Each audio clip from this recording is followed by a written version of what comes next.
سلام طعنا حابلنا زي خبركم تخاتلتنا الساعات زبلنا يوم حابريتات حجنا لكم مسينا لنا فلما قلنا چانالنا شير لايك سبسكرايب بمقوار حابيركم ناخدكونن حساباتكم كتكافلونان بتحتنا نلابهم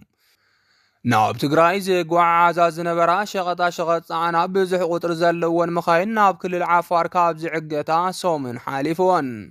መንግስቲ ኢትዮጵያ ንግዚያዊ ምሕዳር ትግራይ ምምሕያሽ ከም ዝገብረሉ ተሓቢሮም አብይ አሕመድ ኣብ መንጎ ትግራይን ፌደራል መንግስትን ካልእ ዙር ኩናት ንኽልዓል የለዓል ከም ዘሎ ተገሊጾም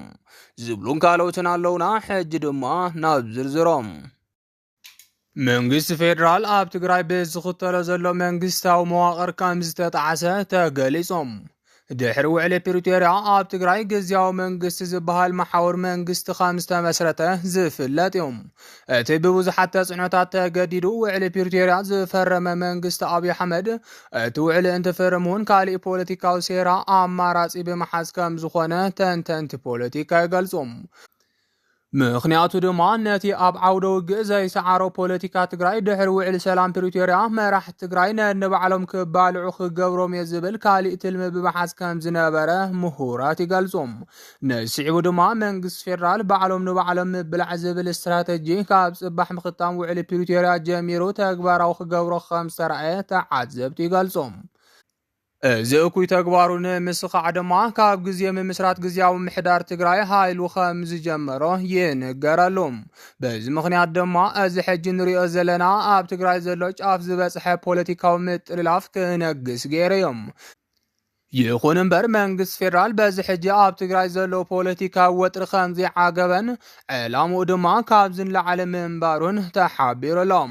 በዚ ምክንያት ድማ መንግስት ፌደራል ንጀነራል ታደሰ ወረደ ፕሬዝዳንት ግዚያዊ ምሕዳር ገይሩ ምሻሙ ኣብቲ ኣብ ሶምን ዘሳለጦ ሰሙናዊ ዘትኡን ብጣዕሳ ከም ዝገለጸ ተሓቢሮም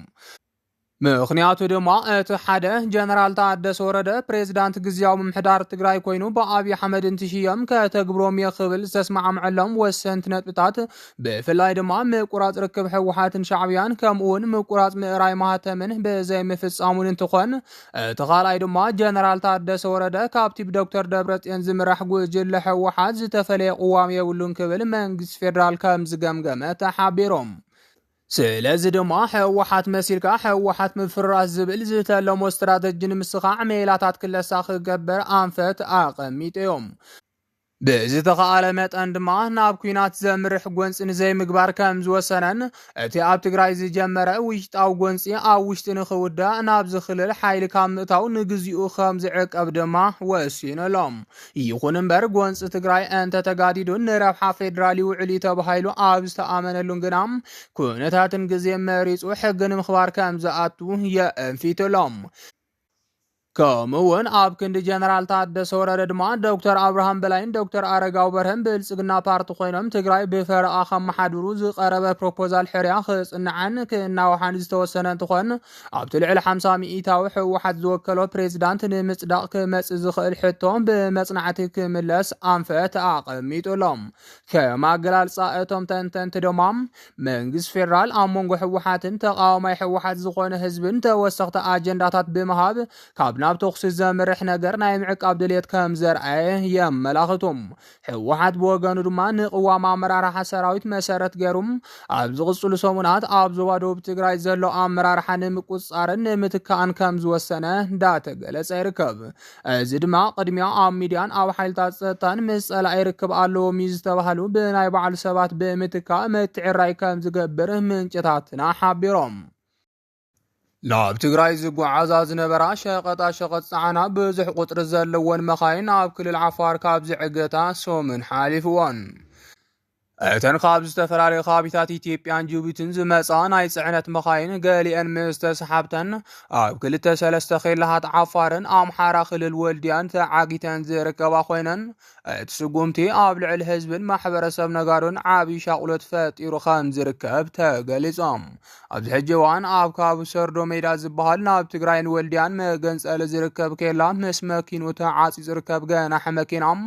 እቲ ማዕገቲ ዝሓለፈ ቀዳም 16 ግንቦት 2017 ጀሚሩ ከም ዝተኸሰተ ይሕብር። ብሰኒ ድማ ድሕሪ ገለ ዝርርብ ሕለፉ ተባሂሎም ጉዕዞ ጀሚሮም ምንባሮም ይዛረብ። ቀዳም ብሸትዮም ኣዳይቱ ኣብ ዝበሃል ካብ ዓፂዮምና ካብ ላዕሊ ትእዛዝ ተዋሂቡና እዮም ዝብሎም ልቐቕዎም ዝብል ትእዛዝ ክሳብ ዝመፀና ከዓ ተጸበይሎምና ኢሎም። ክሳብ ሰንበት ውዒለን ሓዲረን ሰኒ ሰዓት 8 ድማ ሰዲዶምና ተበጊስና ካብኡ ድማ ሰርዶ ሜዳ ኣብ ዝበሃል ንመቐለ መገንጸሊ ጠጠው ኣቢሎምና ኣይተሓልፉን ኢሎምና ሸቐጣ ሸቐጥ ጸዓና ብዙሓት ኣይሱዙን ተሰሓብትን ጠጠው ኢለን ኣለዋም ክሳብ ሕዚ ዝተዋሃበና ፍታሕ የለን ኢሎም። ትገናሐ መኪና ወሲኽውን ኣብ ኣዳይቱ ጠውጠው ዘበልዎም ፖሊስ ዓፋር ኮይኖም ኣብ ሰርዶ ሜዳ ዝዓገትዎም ድማ ኬላ ፌደራል ስለ ዝኾነ ፌደራል ፖሊስ ከም ዝኾነ ይዛረብ። ቢቢሲ ካብ ምንጭታቱ ዝረኸቦ ሓበሬታ እቲ ማዕገቲ ኣብ መስመር ዓፋር ጥራሕ ዘይኮነስ ብመስመር ክልል ኣምሓራ ወልድያ መስመር እውን ተዓፅዩ ከም ዘሎን ኣሳ 30 መኻይን ኣብ መንገዲ ተዓጊተን ከም ዘለዋ ገሊጹ እዮም። ካብተን ኣብ ወልድያ ተዓፅየን ዘለዋ ኣብ ሰርዶ ዝተኸልከላ ዝርከበን ኮይነን ናብ ክልል ኣምሓራ ኣግሊሰን ክወፃ ዝፈተነን። እቶም ኬላታት ቀድሚ ሕዚ ኣብ እዋን ኩናት ትግራይ ረድኤት ኮነ ዝኾነ ሸቐጣት ሸቐጥ ከይሓልፍ ዝተኸልከለሉ ብምዃኖም ምስቲ ሕዚ ዘሎ ምትፍናን እቲ ኩነታት ናበይ ኮን የምርሕ ይኸውን ዝብል ሻቁሎት ፈጢሩ ከም ዘሎ እቶም ቢቢሲ ዘዘራረቦም ሰባት ይገልጾም። ዳርጋ ኩለን እተን ተሽከርከርቲ ሕጋውያን ምዃነን ዝገልጽ ሰነድ ከም ዘለወንን ምኽንያት እቲ ክልከላ ከም ዘይተገለጸለንን ዝረኸብናዮ ሓበሬታ የመላኽት። ገሊኡ ዝተጻዕነ ድማ ኣትክልትን ፍራምረን ብምዃኑ ብቐሊሉ ክበላሾ ከም ዝኽእል እዮም ዝዛረቦም። ገለ ካብተን መኻይን ካብ ጅቡቲ ዝተበገሳን ዘይትን ሽኮርን ጻዕና ከም ዝኾና እውን ይንገር። እቶም መራሕቲ መኻይን ነቶም ፖሊስ ቀሪቦም ከዘራርብዎም ኣብ ዝፍትንሉ እዋን ንሳቶም ንባዕሎም እውን እቲ ምኽንያት ከም ዘይፈልጥዎ ካብ ላዕሊ ከም ዝተኣዘዙን እዮም ዝገልጾም። ኤጀንሲ ንግድን ሰደድን ግዚያዊ ምሕዳር ትግራይ ትማሊ ናብ ሚኒስትር ዞባዊ ምትእስሳራት ሚኒስትር ንግድን ኣብ ጸሓፎ ደብዳቤ ብዛዕባ ዝእገዳ መብርሂ ሓቲቶም። ኣብ ህዝቢ መጠናዊ ሻቁሎት ፈጢሩን ናሃር ዕዳጋ ከየስዕብን ስግኣት ከም ዘሎን ንምፍላጥ ተኻኢሎም። ንብረት ኣይሓልፍን እንተ ተባሂሉ እቲ ማሕበረሰብ ዝኾነ ነገር ኣሎ ማለት ይብሉ ናብ ዘየድሊ ጥርጣረታት ይወስደሎም። እቲ ዝሓለፈ እዩ ዘዘኻኽሮ ኣብ ዝኾነ ፖለቲካ ዘየለ ህዝብን ማሕበረሰብ ንግድን ምግዳእ ግቡእ ኣይኮነን ዝብል ኣብ ትግራይ ዝርከብ ወናን ናይ ጽዕነት መኻይን ዝኾነ ግለሰብ መንግስቲ ቅልጡፍ ፍታሕ ክህበሉ ይሓትት። የሽፌሮች አንደበት ብዝበሃል ዝፍለጥ ናይ ፌስቡክ ገጽ ብዛዕባ ዝተጓንፎ ብምስሊ ኣሰንዩ ደጋጊሙ ጽሓፈ ኮይኖም እዚ ኣብ ልዕሊ ዘይጋታት ዝፍጸም ዘሎ ተግባር ብመነጽር ሕግን ሞራልን ተቐባልነት ዘይብሉ ይኽብል ተቃዊምዎሎም። ብዛዕባ እዚ ክልከላ ኣብ ማሕበራዊ ሚድያ ብዙሕ ዘዘራርብ ዘሎ ኮይኑ ካብ መንግስቲ ፌደራል ኮነ ካብ ክልል ዓፋር ዝተዋሃበ መብርሂ የለን።